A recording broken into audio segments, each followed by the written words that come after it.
ಮಾಲಿಕೆ 7. ಮಾಲಿಕೆ ವಿಶೇಷ ಸಕ್ರಿಯ ಲೇಖಕರು. ತಿಂಗಳ ವಿಶೇಷ ಲೇಖಕ ಅನುಷ್ ಶೆಟ್ಟಿಯವರ ಕಾದಂಬರಿಗಳು. ಪುಸ್ತಕ ಪರಿಚಯ 17. ಪುಸ್ತಕದ ಹೆಸರು ಕಲ್ಬೆಟ್ಟದ ದರೋಡೆಕೋರರು. ಲೇಖಕರು ಅನುಷ್ ಎ ಶೆಟ್ಟಿ. ಅಭಿಪ್ರಾಯ ಆರ್ ಪಿ ರಘೋತ್ತಮ್. ಓದುತ್ತಿರುವವರು ಸತೀಶ್ ನರಸಿಂಹ.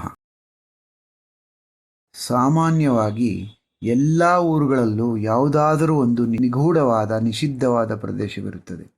ಅದು ಊರು ಹೊರಗಿನ ಬೆಟ್ಟವಾಗಿರಬಹುದು, ಗುಡ್ಡವಾಗಿರಬಹುದು, ಭೂತ ಬಂಗಲೆಯಾಗಿರಬಹುದು, ಸೋಮಾರಿ ಕಟ್ಟೆಯಾಗಿರಬಹುದು, ಬಿಲಳುಗಳಿಂದ ತುಂಬಿಕೊಂಡಿರೋ ಆಲದ ಮರವಾಗಿಯೂ ಇರಬಹುದು.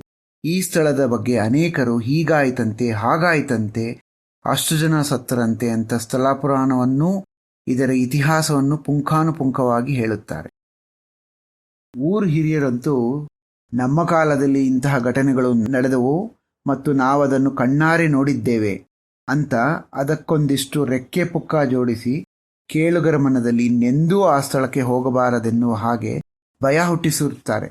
ಊರಿನ ಜನಗಳಿಗೆ ಇಂತಹ ಪ್ರದೇಶದ ಬಗ್ಗೆ ಅವ್ಯಕ್ತವಾದ ಭಯವೊಂದು ಇದ್ದೇ ಇರುತ್ತದೆ. ಆ ರೀತಿಯ ಒಂದು ನಿಗೂಢ ಪ್ರದೇಶವೇ ಕಲ್ಬೆಟ್ಟ. ಇಡೀ ಕಥೆ ನಡೆಯುವುದು ಹುಣಸೂರಿನಿಂದ 16 ಕಿಲೋಮೀಟರ್ ದೂರದ ನಾಗರಹೊಳೆ ಕಾಡಂಚಿನ ಪುಟ್ಟಹಳ್ಳಿ ಹನಗೋಡಿನಲ್ಲಿ. ಹನಗೋಡಿನ ಒಂದು ಬದಿಗೆ ನಾಗರಹೊಳೆ ಅರಣ್ಯವಿದ್ದರೆ ಇನ್ನೊಂದು ಬದಿಗೆ ಕಲ್ಬೆಟ್ಟವಿದೆ.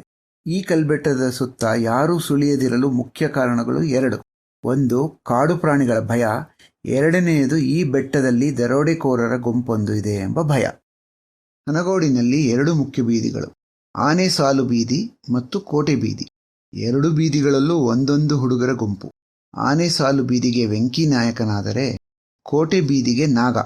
2 ಗುಂಪುಗಳ ನಡುವೆ ಏನಾದರೊಂದು ಕಾರಣಕ್ಕೆ ಯಾವಾಗಲೂ ಜಗಳ. ಹೀಗಿರುವಾಗ ಗಣೇಶ ಹಬ್ಬದ ನೆಪದಲ್ಲಿ 2 ಗುಂಪುಗಳ ನಡುವೆ ತಿಕ್ಕಾಟಗಳಾಗುತ್ತವೆ. ಕಾದಂಬರಿಯಲ್ಲಿ ಬಳಸಿರುವ ಮೈಸೂರು ಭಾಗದ ಹಳ್ಳಿಯ ಆಡುಭಾಷೆ ತುಂಬ ಆಪ್ತವಾಗುತ್ತದೆ. ಪ್ರತಿಯ ಅಧ್ಯಾಯದಲ್ಲೂ ದರೋಡೆಕೋರರ ಬಗ್ಗೆ ಒಂದಿಷ್ಟು ಮಾಹಿತಿ ನೀಡಿ ಕೊನೆಯ ಅಧ್ಯಾಯದಲ್ಲಿ ರಹಸ್ಯ ಬಯಲು ಮಾಡುವ ಬಗೆ ತುಂಬ ಕುತೂಹಲಕಾರಿಯಾಗಿದೆ. ದೊಡ್ಡಜ್ಜನ ಪಾತ್ರ ಮೂಲಕ ಇಡೀ ಊರಿನ ಮನಸ್ಥಿತಿ ಹೇಳುವ ಲೇಖಕರು ದೊಡ್ಡಜ್ಜನ ಅಂತ್ಯದಿಂದ ಕಥೆಯನ್ನು ಮುಗಿಸುತ್ತಾರೆ. ಈ ಮಧ್ಯೆ ಪಾತ್ರಗಳಾದ ಸಿದ್ದರಾಜು, ಮುಸ್ತಫಾ, ಚೀಕು, ಕಮಲಿ, ಪಟೇಲರು, ಶಾಮಣ್ಣ, ಕಾಳಪ್ಪ ಇವರುಗಳ ಪಾತ್ರ ಚೆನ್ನಾಗಿ ಮೂಡಿಬಂದಿದೆ. ಪುಸ್ತಕ ಓದಿ ಮುಗಿಸುವ ಹೊತ್ತಿಗೆ ಹನಗೋಡಿನ ಜನರಲ್ಲಿ ನೀವು ಒಬ್ಬರಾಗಿರುತ್ತೀರಿ. 1-2 ಗಂಟೆಯಲ್ಲಿ ಓದಿ ಮುಗಿಸಬಹುದಾದ ಪುಟ್ಟ ಪುಸ್ತಕ. ಎಲ್ಲರೂ ಒಮ್ಮೆ ಓದಿ ಸವಿಯುವುದಕ್ಕೆ ಒಂದೊಳ್ಳೆ ಪುಸ್ತಕ ಇದು. ನೀವು ಓದಿ ಆನಂದಿಸಿ. ಧನ್ಯವಾದಗಳು.